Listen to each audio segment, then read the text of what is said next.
એવું શું જમે છે? પરાઠો અને બટેકા. શું હતું? બટેકાનું શાક ખાલી? બટેકા ડુંગળીનું શાક. ભાવે? હા. ચાત મજા આવે ને ઘરે જમવાનું? એ ઘરે જમવાનું કેવી મજા આવે? એ મજા આવે જમવાની, પણ ભાખરી ને બટાકાનું શાક મજા આવે. ચાતને ન મજા આવે ને ભાખરી તો? પરાઠો. પરાઠો ગમે, રોટલી ગમે, પણ ભાખરી ન ગમે. કોણ છે ચાત જેવા જેને ભાખરી ન ભાવે?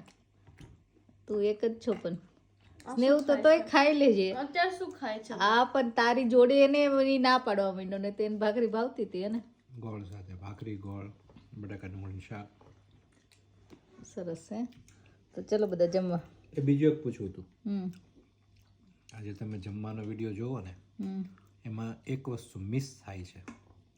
તમે અત્યાર સુધી જેટલા વિડીયો જોયા ને બધામાં એ વસ્તુ આવશે. આ ટેબલ ઉપર બેઠા બેઠા જમતા હોય ને ત્યારે આજે એ વસ્તુ મિસ થાય છે. તો એ વસ્તુ શું હતું કે શું છે તેમ ખાલી જણાવજો. હા, બરાબર. ચલો કમેન્ટ કરજો.